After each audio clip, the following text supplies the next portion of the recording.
Cops raid the wrong house. The owner is a retired Special Forces operative.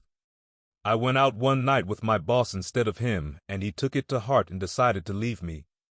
It all started on an overcast autumn evening when the weight of expectations pressed down on Sam, a man who had always been in the shadow of others' accomplishments. I was driving down the winding streets of a quiet suburb, my mind filled with plans for what was supposed to be a relaxing off-duty night. My boss, Robert, had insisted on bringing me along for an important discussion that was meant to realign his priorities in life. I, however, found myself unable to truly understand the mess that was about to unfold.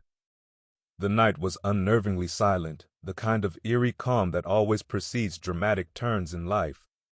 I had no inkling that by the end of the night everything we knew would be tossed aside and replaced by something far more unpredictable. Robert was so unlike anyone I'd ever known, a man of contradictions with an air of imperious detachment, yet hidden deep down was a vulnerable soul haunted by past decisions. We met in a seedy downtown bar known only to the initiated, its dim lighting and hushed conversations setting a perfect stage for secrets. As I sipped my drink, I could sense that Robert was unsettled, his eyes darting as if he was expecting a storm to break over us at any moment. It wasn't long before he casually confessed that he had grown disillusioned with our company, and with me. "You even managed to take my night out," he said bitterly, a comment he had meant as a light episode of ribbing, yet it resonated deeply in the hidden corridors of my mind. We eventually left the bar, trailing our separate thoughts into the chilling night air. What ensued over the next few days was a series of cascading mishaps that turned our once mundane existence into a suspenseful ordeal. It began with a misplaced phone call, a frantic report of a break-in at the wrong address, one that would soon lead to a police raid and a confrontation with fate. Little did we know that, miles away, a retired Special Forces operative named Jack had chosen the same quiet neighborhood for his sanctuary post-retirement. Jack's house was an inconspicuous but fortified haven, a relic of his former life in a world where threats were a daily reality. Unbeknownst to the local police, his past was not a closed chapter, and in that instant, the quiet night was shattered by the roaring engines of patrol cars and the blaring voices of law enforcement thrusting open his door. The sound of chaos waked Jack from a brief moment of meditation as he slowly rose from his chair, every sense suddenly on high alert. His walls, once thought to be secure after decades of careful reinforcement, now echoed with the intrusions of unwarranted alarms. The officers, operating under the belief that they were entering a criminal den, stormed through his meticulously arranged living room. Jack, with the seasoned composure of a man who had seen more than his fair share of inexplicable tragedies, responded with swift, resolute measures. The officers were left reeling as they encountered not the frightened homeowner they expected, but someone who had spent a lifetime preparing for just such an eventuality. While the night devolved into confusion and chaos, it was a sequence of events that would entangle the lives of multiple unsuspecting individuals. I was unaware of the gravity of events that had unfolded until word of the mistaken raid reached me on a crackling phone call. The voice on the other end, jittery and alarmed, detailed how officers had mistakenly attacked a retired operative's residence, leaving behind a trail of questions and half-formed explanations. Robert dismissed the news as if it were hearsay, his tone nonchalant. But as the hours passed, the full magnitude of the situation began to impinge upon our reality. In the ensuing days, news reports painted a picture of incompetence and bureaucratic failures, and the local authorities scrambled to piece together how such a farce could have occurred. The irony was not lost on me. I had spent many sleepless nights wondering whether my own missteps in life had inadvertently led to this moment. Robert's harsh parting words, that night out we shared was a betrayal of some sacred trust, rang in my ears as I wrestled with guilt and remorse. I felt the sting of abandonment like a cold wind, and in many ways the incident symbolized more than just a professional breakdown. It was the culmination of long-standing simmering tensions. Robert's decision to leave me was a decision to cast aside someone he had counted on for years, a choice fueled by pride, bitterness, and the relentless passage of time. Yet, as the weeks passed, my own internal journey was set in motion, intertwining my fate with that of Jack and his history. I began to delve into a world that, for a long time, had existed at the periphery of ordinary life, the clandestine world of retired operatives, the echoes of covert missions, and the relentless pursuit of purpose long after the battleground had quieted. One chilly morning as I walked through the park, thoughts drifting like the fog above the dew-filled grass, I encountered a man who exuded an almost magnetic aura of quiet intensity. He was leaning against a weathered bench, his eyes distant and reflective, much like the haunted calm of someone who had seen unspoken truths. I hesitated, unsure if this stranger was even aware of the heavy burden of secrets he carried. In that brief interaction, words were exchanged that hinted at a shared understanding of loss, regret, and an intrinsic resilience. He told me stories of survival that were both mesmerizing and deeply sorrowful, stories that bridged the gap between my own mundane struggles and his incredible past. I pressed him for his name, but he only smiled cryptically before walking off into the mist, leaving me with an overwhelming sense of interconnection and foreboding. Over the next several days, driving through foggy morning streets and rain-slicked avenues, memories of lost trust and the stark reality of betrayal mingled with the raw intensity of current events. Jack's face began to appear in murmured conversations on street corners and local news segments. Each account painted him as an almost mythical figure, a man who had once navigated the perils of global conflict, only to retire in pursuit of quiet redemption. I found myself wondering if fate had purposely placed me in the aftermath of his raid, expecting that I, too, would be compelled to confront a buried truth about resilience and duty. One visit to a nearby cafe, a dimly lit haven where time seemed to stand still, turned into an unexpected turning point. I sat across from a seasoned journalist who had been following the developments around Jack's case with fervent curiosity. He spoke in hushed, urgent tones about the layers of complexity that now surrounded the raid, suggesting that there were hidden motivations and secrets behind the fronts of local authorities.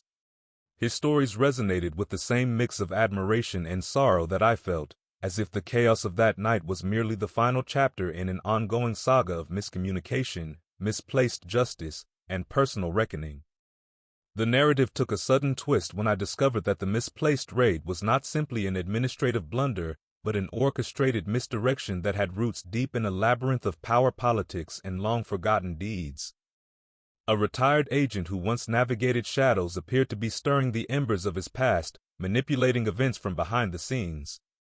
Through endless nights of digging through files, archived newspaper clippings, and whispered testimonies, I began to uncover links between influential forgotten players and the seemingly accidental misadventure that had entangled Jack. His fortified house, mistaken for a dangerous criminal hideout, concealed not just a man of exceptional skills, but also a vast repository of secrets, secrets that could shake the foundations of many trusted institutions if revealed. I recalled that fateful conversation with Robert and the unresolved anger that lingered between us. As he had walked away that night, it was nearly as if he wished to sever the only tether I had ever had to what might have been a meaningful connection. The pain of loss was intermingled with an awakening sense of personal responsibility, and I resolved to make matters right. Determined to seek the truth behind the raid, I began a quest that wound its way through contacts in obscure circles, formulaic office memos, and even accidental chance encounters. I spoke with retired members of law enforcement and brushed shoulders with former intelligence officers, each encounter peeling back another layer of the immense political intrigue that lay beneath the surface. Every step I took was like navigating a maze where every turn revealed both danger and opportunity. My path inevitably led me to a dusty, nondescript archive in the heart of the city where memories of clandestine operations were carefully stored in weathered folders and forgotten photographs. There, amidst the quiet rustle of paper and the soft hum of an ancient air conditioner, I found evidence of operations where Jack had once served, missions where loyalty, betrayal, and sacrifice intermingled in ways I could hardly comprehend.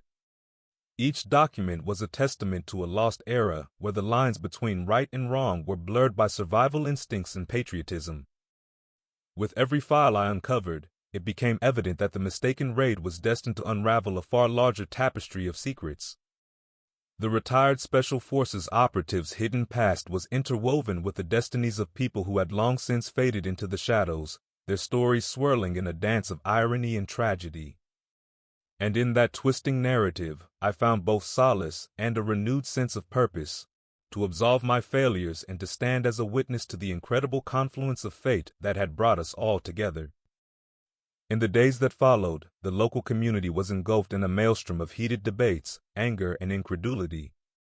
Meetings, protests, and town hall discussions became common, all focused on the mishap that had upturned the precarious balance of their everyday life. Meanwhile, I continued to pursue leads that led me deeper into murky waters. An anonymous tip eventually directed me to a secluded safe house that had once been the operational base for covert missions decades ago. Taped to the door was a note in terse handwriting: "Truth hides behind chaos." Inside, among dusty relics of encrypted communications and rusted gadgets that bore witness to an era when life and death were decided by intelligence and the occasional stroke of luck, I found files that indicated there had been a deliberate decision by higher powers to undermine the truth. The realization hit with the force of a hurricane. The raid on Jack's house was no mere accident. It was an intentional distraction designed to set into motion a series of events that would ensure his past, and the secrets he carried, remained buried. Every detail of that night, every stray bullet fired in the confusion of the mistaken raid, now took on a resonant significance, echoing the silent screams of justice that had been overlooked for far too long. At this juncture, my own life seemed to mirror the chaotic undercurrents of corruption and bureaucratic treachery that I had only begun to fathom. The isolation from Robert, the caring yet disconnected mentor who had once been my guide, had left me feeling both vulnerable and determined. I had come to understand that sometimes the world's most damning errors are not calculated missteps but persistent slippages of a narrative written by unseen hands.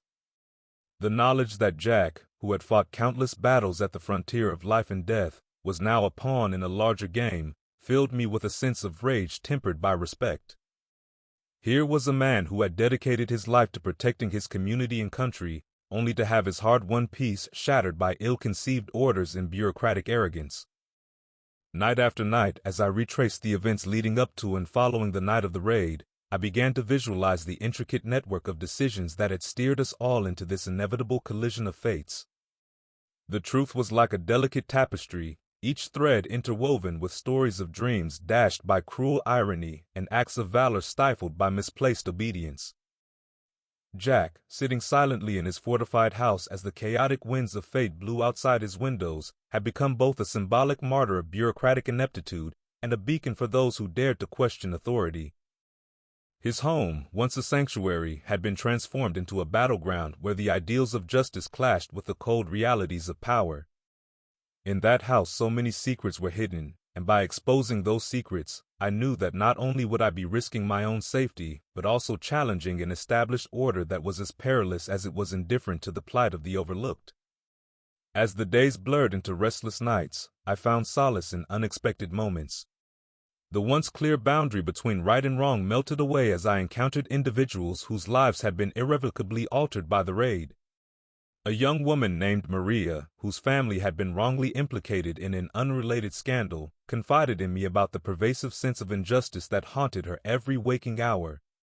Her eyes, filled with both defiance and quiet sorrow, reminded me that the true victims were often the innocents caught in the crossfire of larger conflicts. Then there was Luis, a streetwise informant who navigated the undercurrents of a city built on secrets and underhanded dealings. Through his eyes, I witnessed the stark reality of a world where trust was a rare commodity and betrayal was an everyday transaction. Each of these encounters deepened my determination to bring closure to not just Jack, but to all those who had been crushed under the weight of an improperly executed mission. In a moment of profound reckoning, I confronted the forces that had shaped these events head-on. It was at a dilapidated community center, in a meeting filled with impassioned voices and desperate pleas for truth, that I began piecing together the full scope of what we were up against.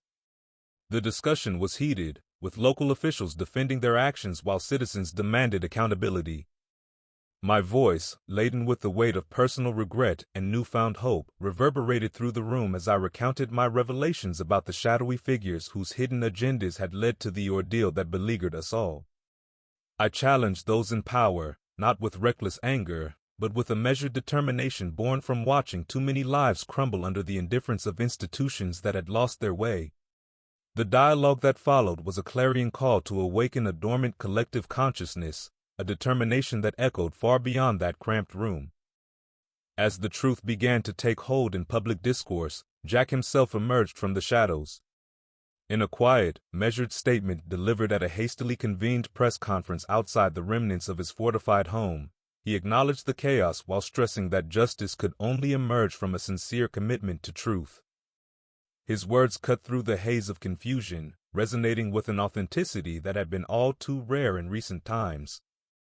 The former Special Forces operative, whose past was as enigmatic as it was heroic, now stood as the embodiment of all that was both admirable and tragic in the untold narratives of his generation.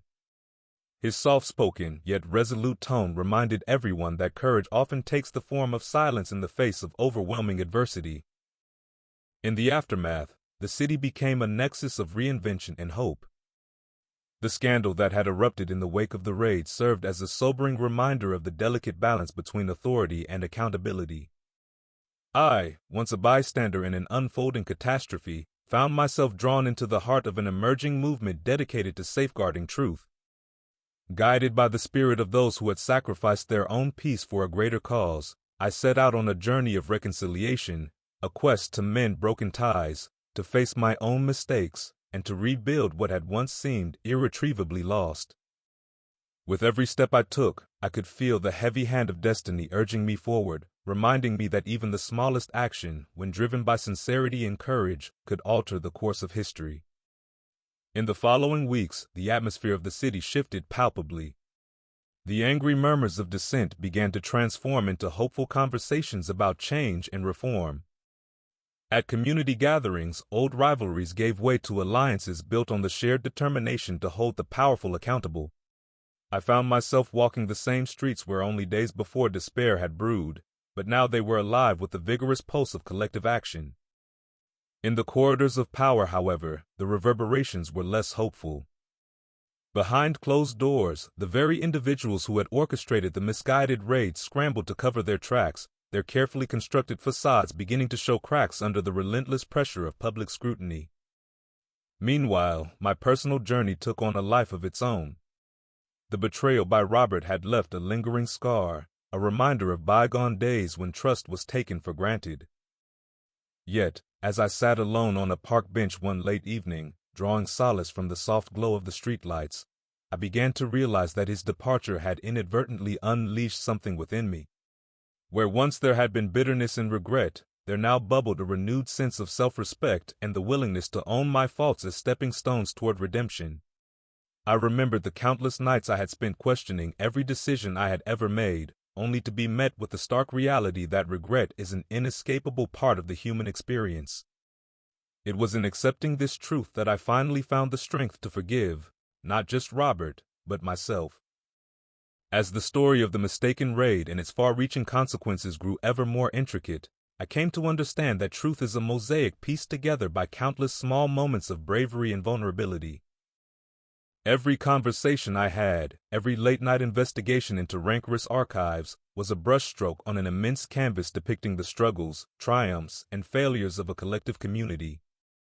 And as the segments of this mosaic fell into place, the overwhelming message was as clear as the autumn sky after a storm, that even in the darkest hours, when shadows of doubt and betrayal seem overpowering, the human spirit remains capable of transcending adversity and coming together in the name of what is right. In time, Jack's story became interwoven with my own, a paradoxical fusion of lives once separated by the unseen lines of duty and destiny. Our paths converged on an otherwise uneventful Tuesday in a modest diner, where the hum of conversation and the clinking of cutlery served as the backdrop to a meeting laden with unspoken understanding.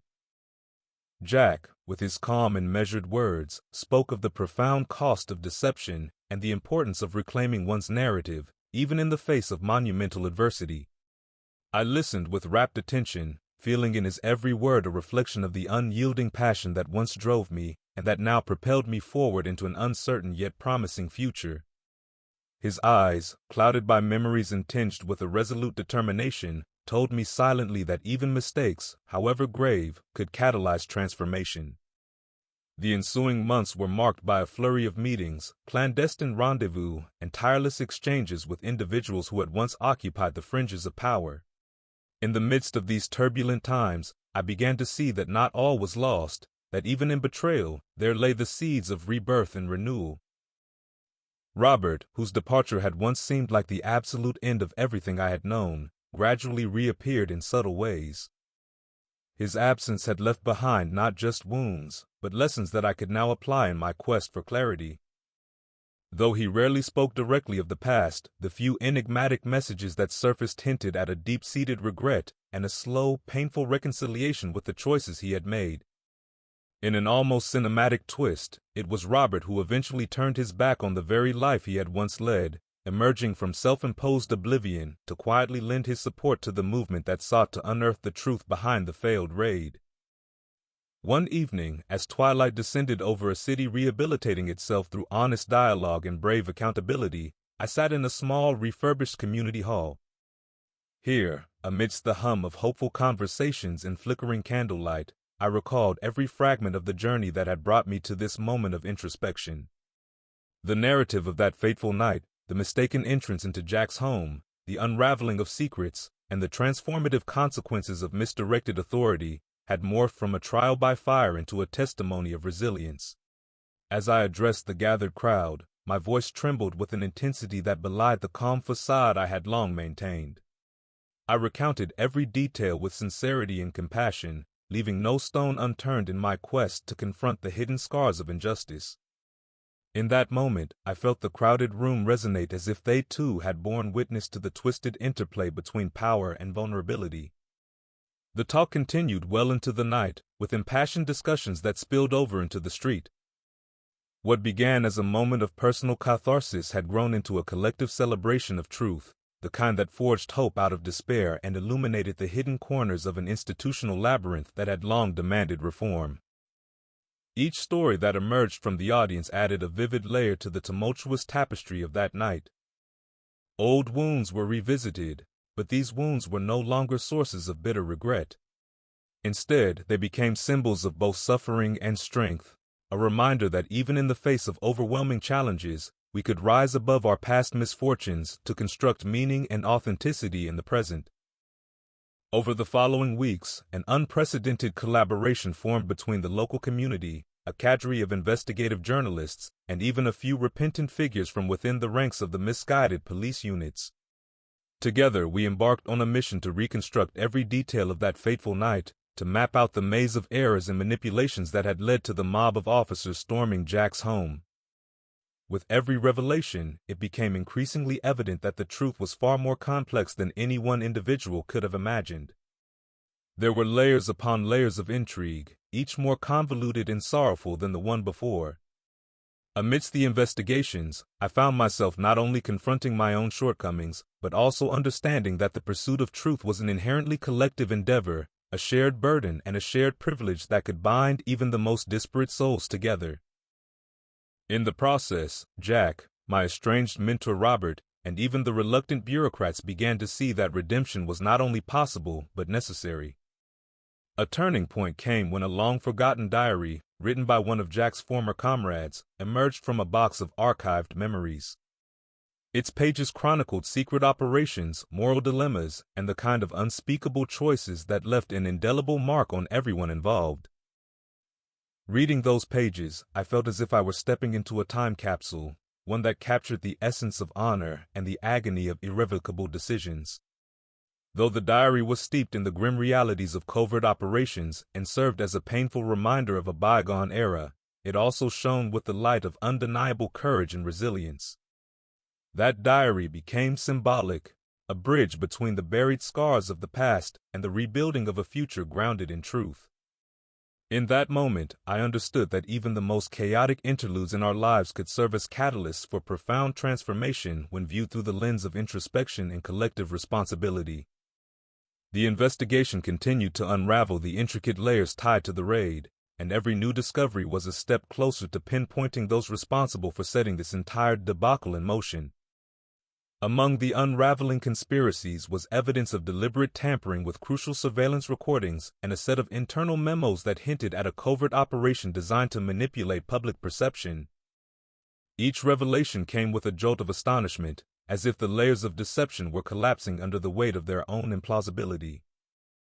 The conspiracy stretched far beyond what any ordinary citizen could have anticipated, linking local law enforcement with shadowy operatives whose motives were both obscure and deeply unsettling. Yet, amid the labyrinth of corruption and miscommunication, the spark of hope continued to burn. It was as if every piece of tarnished evidence that came to light was not only a condemnation of past mistakes but also a promise that the new dawn of transparency would be inevitable. In a memorable, rain-soaked meeting at a derelict warehouse turned makeshift legal office, I encountered a seasoned lawyer who had once represented whistleblowers and survivors of institutional injustice. His eyes, hardened by years of battling a system that revered opacity over honesty, shone with a mix of resolve and sorrow. His argument was simple yet profound, that the truth, no matter how deeply buried, has a gravity that eventually pulls it towards the surface. As he meticulously laid out the legal ramifications of the raid and the subsequent cover-ups, I recognized that the pursuit of justice was also a deeply personal journey in which every small victory, however symbolic, was vital to the collective healing process. With that newfound conviction, I committed myself wholeheartedly, not just to expose the malpractices, but also to offer a measure of restitution to the lives that had been derailed by countless misjudged decisions. Months passed, and with time, the storm of controversy began to subside. The investigations led to high-profile resignations, reform committees were established, and public hearings became a ritual, a means to confront the shades of the past with the light of accountability. Meanwhile, Jack's personal journey took a reflective turn as well. Though the events of that night had left deep scars, he began to realize that his unyielding resolve to guard his secrets was also a heavy burden that prevented him from embracing the possibility of renewal. In a quietly poignant moment, as he stood in the doorway of his once impregnable sanctuary, Jack encountered a young boy from the neighborhood. The child's innocent curiosity and unfiltered questions about the man behind the fortified walls reminded Jack of the values he once swore to protect. That simple interaction sparked a transformation in him, a willingness to reconcile his past with a future that, although uncertain, promised the possibility of forgiveness and growth. As the winds of change swept through the city, I continued to chronicle every moment of this unfolding drama. Each day, I found that the sting of personal betrayal was slowly being replaced by a profound understanding of the interconnected nature of our lives. Even Robert, the man who had once abandoned me in a moment of vulnerability, found himself stepping out of the shadows. One chilly morning, as the first light of dawn crept through city windows, I received a brief, almost apologetic message from him. He admitted that his decision to leave was driven by a deep internal conflict, one where the guilt of stepping aside in favor of a night out had eventually built up into a torrent of regret and disappointment.